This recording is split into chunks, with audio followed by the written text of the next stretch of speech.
Lots to talk about today, so let's get started. We are in Genesis chapter 9, verse 1. And God blessed Noah and his sons and said unto them, Be fruitful and multiply and replenish the earth. Okay, so God tells Noah and his family to multiply or to replenish the earth, to repopulate it. So Noah and his family are the only ones on the earth. Okay, remember, everyone else was just destroyed. It is Noah, his wife, his sons, and their wives, right? So, everyone in the whole world, that includes you, no matter what country that you live in, no matter what you look like, we are all come from Noah. Everyone. We're going to talk about that more, but verse 2. And the fear of you and the dread of you shall be upon every beast of the earth, and upon every fowl of the air, upon all that moveth upon the earth, and upon all the fishes of the sea. Into your hand are they delivered. Okay, so this is when the animals begin to fear man, or humans, not just men, but humans in general, okay? So before this, the animals weren't afraid of us. This verse is also reestablishing that command that God gave Adam, the one that said that man would have dominion over the animals. Now it's different though. It's different than when God had said it to Noah, or when God had said it to Adam, and now when he is saying it to Noah. So now they're afraid, but why? What is it that makes it different? Well, because now we're going to eat them. So let's get into verse 3. Every moving thing that liveth shall be meat for you, even as the green herb I have given you all things. So this is where God says that we can eat meat. Back in chapter 1, verses 29 and 30, that's when he said, I have given you all of the herbs for food and all of the green vegetables, right? Well, now he says we can eat meat, just like the green herb that he gave. Before this, everyone ate, they were vegetarians, right? They ate the vegetables and the herbs from outside. At this moment is when God is allowing us to be able to eat meat. Verse 4. But flesh with the life thereof, which is the blood thereof, shall ye not eat. Okay, so this is the first stipulation to eating the meat. More will come later, okay, especially when you get into the laws like Leviticus and Deuteronomy and all that. It's going to talk about the other stipulations to eating meat. But this is the first one that God gives when he says that we can eat the meat. God says man can eat meat, but not from a living animal. That is what this verse means, okay? I'm not seeing where it says that you have to drain the animal of all the blood before you eat it. That is what Google will tell you if you Google this verse. I'm not seeing that, okay? It doesn't mean that you can't eat a steak that still happens to be bloody, although, ew, but if that's what you like, that's not what this is saying. This is saying, I'm literally seeing it say, flesh with its lifeblood, because that's the original Hebrew translation, says lifeblood. It's life, okay? An animal with its life, you can't eat it, meaning you can't eat a live animal. It must be dead. Okay, verse 5. And surely your blood of your lives will I require. At the hand of every beast will I require it, and at the hand of man, and at the hand of every man's brother will I require the life of man. Okay, so it says God is going to require an accounting for. Okay, someone is going to be held accountable for if a human blood is shed. Okay, so if a human is murdered, he requires something from either the animal or the human that caused it. Human life, whether people agree or not, is more valuable to God than an animal's life. We're going to see that in just a minute, okay? So, what is the something that he requires? Because it says he's going to require something. What is it that he requires? Well, at the end of the verse, it says, I will require the life of man. He requires life for life. But y'all, this is Old Testament, okay? I do want you to remember that. This is Old Testament. Now, there's grace, there's mercy, there's washing away of sins and forgiveness. This was before. That doesn't mean you can murder someone. That's still a sin. But anyway, verse 6. Whoso sheddeth man's blood, by man shall his blood be shed. For in the image of God he made man. Okay, so to understand this verse, we really just have to understand the difference in murder and killing. A lot of people do not understand the difference, okay? Both do mean to take a human life. Yes. Thou shalt not kill is not a commandment. It doesn't matter what your translation says. In the original Hebrew, the original language, it does not say thou shalt not kill. It says thou shalt not murder. There is a difference because there are times when God did command people to go into cities and to kill everything, to include the women and children. He did command that. And he's not going against his commandments because killing and murder are different. How so? Well, the Hebrew word translated for thou shalt not murder. So the Hebrew word for murder means the intentional premeditated killing of another person with malice. Okay. So in this verse, when God says that whoever murders a man or a human, then by another human they shall be killed. Okay. He is not condoning murder, but justice. But why? Why require the life for murder? Why are human lives held to a higher regard than animal lives? Because God does not say every time you kill an animal, something has to pay for that. And when in fact, the animal blood is what is paying for the sins of the humans. So it's kind of the opposite. But why are human lives held to a higher regard than animal lives? Well, it's in this verse. It's at the end of the verse. It says, for in the image of God, he made man. So to murder a human is to murder the one thing in all of creation that is most like God. The very thing that was made in his image. Verse 7. And you, be ye fruitful and multiply, bring forth abundantly in the earth, and multiply therein. Okay, so this is the same commandment from chapter 1, verse 28. Be fruitful and multiply, right? Fill the earth. God's plan is still the same as it was in the beginning. It's still the same. For the earth to be filled and for us to have a fellowship relationship with him. Verse 8. And God spake unto Noah and to his sons with him, saying. So if you've seen any of my videos, this should go without saying, but I'm going to say it again. God spoke to Noah and his sons. Okay, the Hebrew word here means literally to convey direct speech. God talked directly to Noah and his sons. This is after the fall. This is after sin had entered the world. God was still directly talking to Noah and his sons, okay? This is also before the Holy Spirit indwelled in people. So Noah and his sons weren't even filled with God himself living inside of them. And it was after sin, and God still spoke to them. So, he lives inside of us. Of course he's going to talk to us, okay? So enough of this God doesn't speak anymore nonsense.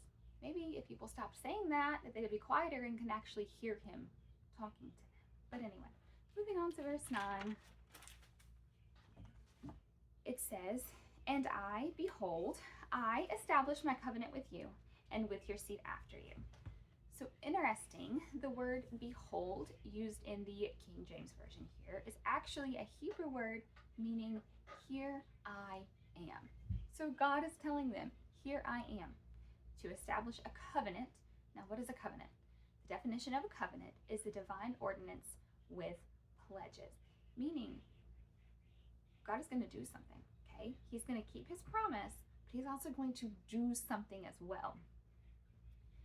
So he says this promise is with Noah and his sons and his seed or descendants. So who would that be?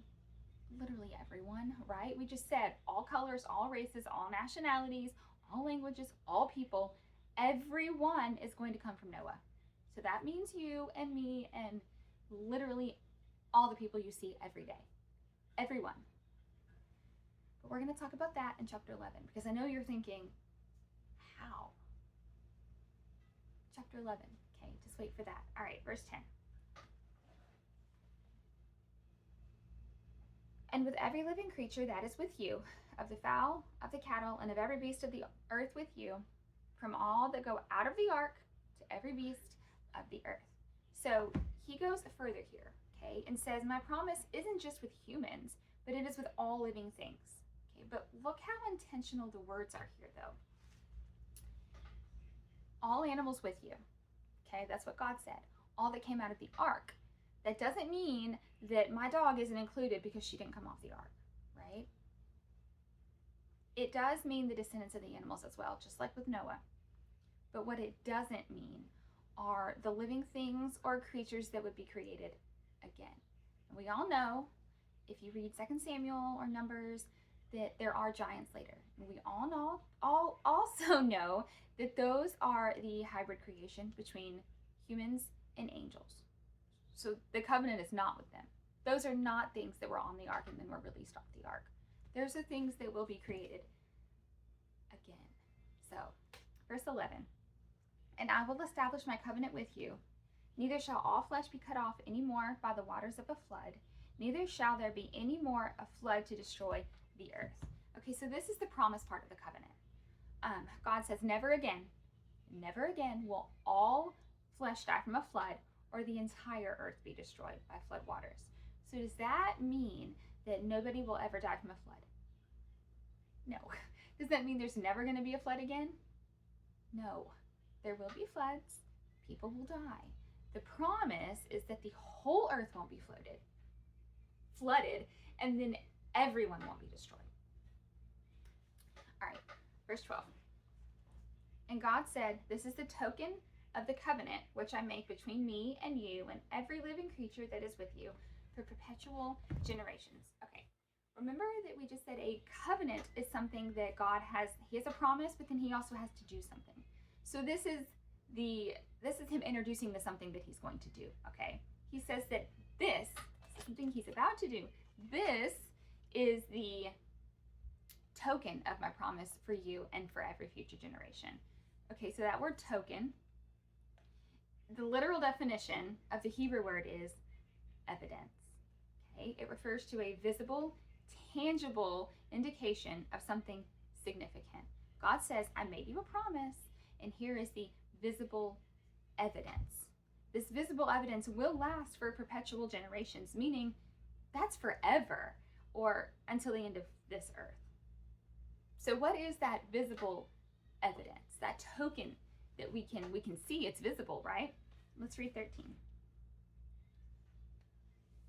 I do set my bow in the cloud, and it shall be for a token of a covenant between me and the earth. Okay, obviously it's the rainbow, right? We knew that. But God says he put it in the cloud. It is between him and the earth. Y'all, it's literally between him and us, okay? He again calls it a token, which we just said is evidence. It's that visible evidence. God says, I'm not going to flood the whole earth again and destroy all the life with water. Here's the physical visual evidence of that. When we look up, we see it. When he looks down, he sees it because it's in the middle. It's right physically. It's not just a promise in between us. It is the physical evidence. It is physically between us and him. All right, we're going to read 14 to 17. And it shall come to pass, when I bring a cloud over the earth, that the bow shall be seen in the cloud. And I will remember my covenant, which is between me and you and every living creature of all flesh, and the water shall no more become a flood to destroy all flesh. And the bow shall be in the cloud, and I will look upon it, and I may remember the everlasting covenant between God and every living creature of all flesh that is upon the earth. And God said unto Noah, this is the token of the covenant which I have established between me and all flesh that is upon the earth. Okay, so this is just a repeat of everything that we just said. This is the promise, this is the evidence. In verse 14, it also says, and it shall come to pass, meaning it is going to happen when I bring a cloud over the earth. God is saying it's going to rain again. It is going to happen that I'm going to bring this cloud over the earth and it is going to rain. But then when I look down and I see the rainbow, I will remember. And when you look up and you see the rainbow, you will remember. All right, so verse 18. And the sons of Noah that went forth out of the ark were Shem and Ham and Japheth. And Ham is the father of Canaan. So this is actually very interesting. So when they got on the ark, okay, there was Noah and his wife and his sons and their wives. But now getting off the ark, someone else is listed. Okay, there's a new someone else. A baby was born on the ark. Ham had Canaan. In verse 19. These are the 3 sons of Noah, and of them was the whole earth overspread. Again, it's telling us here that the whole earth, everyone came from these 3 sons. From Noah, from Seth, from Adam, but from these 3 sons. Everyone, the whole earth, every person. Okay, verse 20. And Noah began to be a husbandman, and he planted a vineyard. Okay, originally, in the original Hebrew, it says that Noah began to be a man of the soil. Okay, so he was a farmer. He planted things, right? He planted crops. He planted a vineyard. And we know vineyard is grapes. So he planted grapes. Verse 21. And he drank of the wine and was drunken and was uncovered within his tent. Okay, so Noah gets drunk. Apparently very drunk, because in a few verses we'll see where it says that he woke up from the wine, meaning he passed out from being drunk. But not only is he so drunk that he passed out, he is now naked in his tent. Where is his wife? I don't know. The Bible doesn't say, but I really don't think she's in the tent right now. Okay, verse 22. And Ham, the father of Canaan, saw the nakedness of his father and told his 2 brothers without. Okay, so nakedness wasn't a sin before the fall. Adam and Eve were naked, and it says that they weren't ashamed. But after the fall, nakedness became shameful, right? They covered themselves because they were ashamed. So many times in the Bible, it talks about not looking upon others' nakedness. I want to be very, very careful here, because I don't want to say the Bible says something that it doesn't, okay? It's not completely clear. I'm going to point out the facts, but I can't 100% say that this is what happened. Moses is very vague here, but I don't know if it's because people in that time knew what these phrases meant. I don't know. But the phrase uncovering someone's nakedness always refers to some type of sexual sin. Okay, Leviticus, Deuteronomy, you can go read about them there in the laws. So from knowing that, this verse seems to say that Ham found his dad drunk, passed out, and naked. Probably, I don't know what, but some kind of sexual sin happened. Again, I can't tell you what, I don't know. But then Ham goes and tells his 2 brothers outside the tent. Why? Again, I don't know. All right, verse 23 says, And Shem and Japheth took a garment and laid it upon both of their shoulders and went backward and covered the nakedness of their father. And their faces were backward, and they saw not their father's nakedness. Those are the dogs playing that noise. Okay, so what do big brothers do? Because Ham is the youngest, by the way. What is it that the big brothers do when they find out?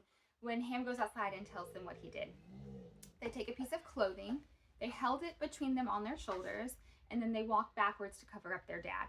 They never see him naked. Okay, so why did they cover him? I think it's 2 reasons. One, what's the shame of their dad? They want to cover him up. They want to cover up that shame of him, okay? And 2, I really think it is maybe to help protect their little brother. Maybe if they cover up their dad, that sin is covered, it's gone, and no one's ever going to know about it. Doesn't quite work, though. Verse 24. And Noah awoke from his wine and knew what his younger son had done to him. So here we see that he wakes up from his passed out / drunk state, and he knows 2 things immediately. He knows what had been done to him and who had done it. How? So if it had been as simple as some say that Ham saw his dad naked and then he told his brothers, like if that was all it was, how would Noah know what had happened to him immediately upon waking up? And how would he know who did it? So running theory here, because again, this is a theory. I cannot 100% tell you this is what happened. This is a theory from the evidence that I have. Okay, running theory. So we know from the phrases that some type of sexual sin occurred, right? Ham was approximately 100 years old when he got on the ark. So for 100 years, he lived in a wicked, evil world. We know that because God wanted to destroy that because of how wicked and evil people were, okay? We also know that Noah was the righteous one? Noah. Not Ham, not Shem, not Japheth. It was Noah who was righteous. So from that context, we know that Ham was one of the wicked people on the earth, okay? But we don't know what he was into. We know it had to be sinful. And from his descendants, once you see what they're into, you will see that what I'm about to say is not really that big of a stretch, okay? So we also know that he was married. But living in this wicked world with wicked thoughts, he probably was sleeping with other women. It wasn't really a thing that was looked down upon among the people. It definitely was with God because it's a sin, but among the people living, it's not really something that it was something that kind of everybody did, right? So he's sleeping with other women, probably. He is probably sleeping with men, most likely, because again, that's not something that, yes, it was a sin, but it's not something that the people look down on, okay? So, of course, Dad knows this about him. Dad wakes up, knows what happened to his body, whatever that was, and he knows that Ham did it. Because the other two, while they were also sinful, probably did not have the same sinful tendencies. They are also married. They were also probably sleeping with other women. I have no speculation to say that they were sleeping with other men. I don't even know that Ham was. Again, just a theory, okay? So, I can't tell you that's what happened, but it seems to be. So, that does beg the question, if an all-knowing God knew that this would happen, why did he allow Ham on the ark?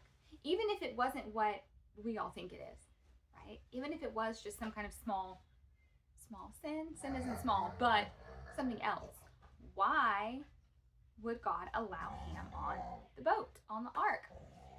Well, because the Canaanites have to exist. They have to. They come into a major part later in the Bible, later in our history, okay?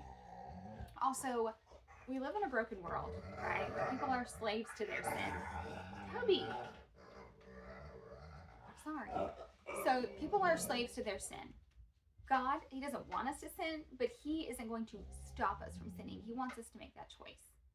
Like I said, we live in that broken world, and sometimes we are the victim of someone else's sin, and that sucks. But one day, there will be no sin. Yay. Okay, verse 25. And he said, Cursed be Canaan, a servant of servants shall he be held unto his brethren. Okay, so Noah curses Canaan. 2 questions. First of all, do we have the power to do that? To curse someone? Yes. Yes, we do. Okay? We do it all the time without even realizing that we're doing it. Okay?